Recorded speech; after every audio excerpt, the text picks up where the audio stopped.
नमस्कार साथियों, स्वागत है आपका अपने चैनल हरियाणा कौशल में। जी हाँ साथियों, मुख्यमंत्री साहब द्वारा कुछ घोषणाएं की गई हैं साथियों, सदन के अंदर बोला गया है, जिनकी मैं पूरी डिटेल आपको बताऊंगा। सबसे पहले तो ये देख लीजिए साथियों, हरियाणा परिवहन की जितनी भी बसें हैं साथियों, महिलाएं और उनके साथ में 15 वर्ष तक के बच्चों के लिए रक्षाबंधन के उपलक्ष्य पर 10 अगस्त से यानी कि कल से दोपहर से लेके 12 बजे से 11 अगस्त रात्रि 12 बजे तक, ठीक है साथियों, यानी कि 11 अगस्त रात के 12 बजे तक निःशुल्क यात्रा कर सकेंगी भाई। ठीक है, पहली घोषणा तो थी ये साथियों। दूसरी देख लीजिए साथियों, ये कहा गया है कि किसान अपनी फसल का अगर उसके जैसे अगर कोई पानी वगैरह भर जाता है या उसकी फसल नष्ट हो जाती है तो उसके लिए मेरी फसल मेरा ब्यौरा एक पोर्टल बना गया है साथियों, जिसके ऊपर किसान अपनी फ़ोटो अपडेट कर सकता है और अपनी फसल का खुद खुद गिरदावरी करके उसमें रिपोर्ट दे सकता है वह कितनी उसकी फसल खराब हुई है। तो इसके लिए अभी तक 160 से अधिक किसानों ने नुकसान का यानी कि का ब्यौरा दिया है साथियों, इनकी फसल खराब हुई है। तो साथियों, आपको भी अगर आपकी फसल खराब हो जाती है तो आपको ये मेरी फसल मेरा ब्यौरा एक पोर्टल बना गया है, इस पर स्पेशल से लिंक दिया हुआ है फसल अक्षतग्रस्ती का। ठीक है साथियों, तो आप उस पर क्लिक करके अपनी पूरी डिटेल वहाँ पे डाल सकते हैं साथियों। ठीक है, कि हरियाणा राज्य के यानी कि रोजगार विभाग जींद के अंदर है साथियों, एक लिपिक को 23,000 रुपये की रिश्वत लेते हुए रंगे हाथों पकड़ लिया हुआ है।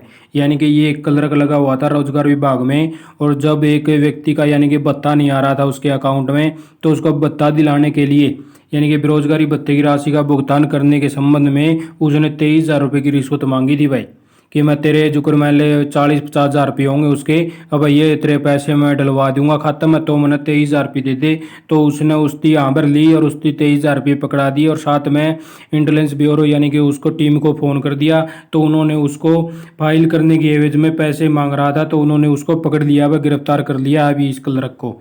ठीक है साथियों, तो ऐसा मामला बहुत ज़्यादा बार आते हैं साथियों, क्योंकि बहुत से साथी ऐसे हैं जिसकी क्योंकि सक्षम का जो भत्ता है ना साथियों, वो कई बार 4-4 5-5 महीने के अंदर आता है। तो उसकी एवज में जो बेरोजगार साथी हैं उनको समस्या कारण वो समस्या कारण बन जाती है साथियों, क्योंकि पैसे हाथ में होते नहीं तो वो कुछ नहीं कर पाते साथियों। तो एक ही चारा होता है, ये सक्षम के कुछ पैसे आए कि हम कुछ अपना कर पाएंगे, तो वो भी 4-4 महीने में आते हैं साथियों। तो इसीलिए वो सोचते हैं कि किसी को दे लेकर ही हम पैसे ले लें, तो इस एवज में ये काम होते हैं साथियों। अगर टाइम पर पैसा आ जाए तो कोई किसी को पैसा नहीं देगा और ना किसी की नौकरी जाने का काम होगा। तो साथियों, सब गड़बड़ सभी हल एक ही जगह पे ऐसा होता है साथियों। आगे देख लीजिए साथियों, एक ये करनाल की खबर है। यहाँ पे एक राशन कार्ड यानी कि डिपो धारक ने राशन कार्ड धारक को जबरदस्ती ये जो झंडे बांटे जाएंगे ना 13 अगस्त से लेके 15 अगस्त तक, अब अगर घर झंडा, तो साथियों ये जो झंडे ना अपने डिपो धारक के पास से आप ले सकते हैं, वहाँ पे आपको मिल जाएगा जहाँ पे आपको राशन मिलता है। तो इस साथी ने क्या किया कि एक लेटर निकाल दिया कि जबरदस्ती झंडे दे रहा था, विभाग और सरकार को बदनाम कर रहा था। तो डिपो धारक ने अपनी मनमर्जी से सरकार और विभाग की छवि को धूमिल करने की कोशिश की है, तो इसको भी गिरफ्तार कर लिया गया है। इसके खिलाफ है इसका या राशन भी रोक दिया गया है और इसके खिलाफ यानी कि पर्चा भी दायर कर दिया है साथियों।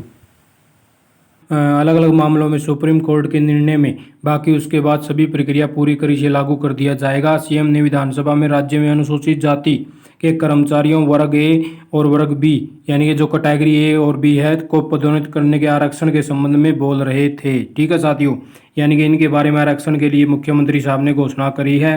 ठीक है, इनके लिए अलग से एक प्रक्रिया शुरू कर दी जाएगी भाई, जितने भी अनुसूचित जाति के साथी हैं। तो आगे देख लो, अपने दुष्यंत साहब भी आ चुके हैं मैदान में। इन्होंने भी कह दिया भाई अपने मेरी फसल मेरा ब्यौरा पर जो खराब फसल हुई है उसको जियो टैग के साथ डालें और फोटो और अधिकारी अपने आप वेरीफाई करेंगे।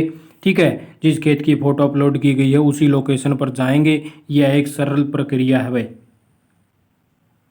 इन्फॉर्मेशन पहुंचानी थी, कुछ ये इंपॉर्टेंट पॉइंट आए थे जो आप तक शेयर करने थे, तो आपने वीडियो देखी, आपका बहुत बहुत धन्यवाद। आपका दिन शुभ हो।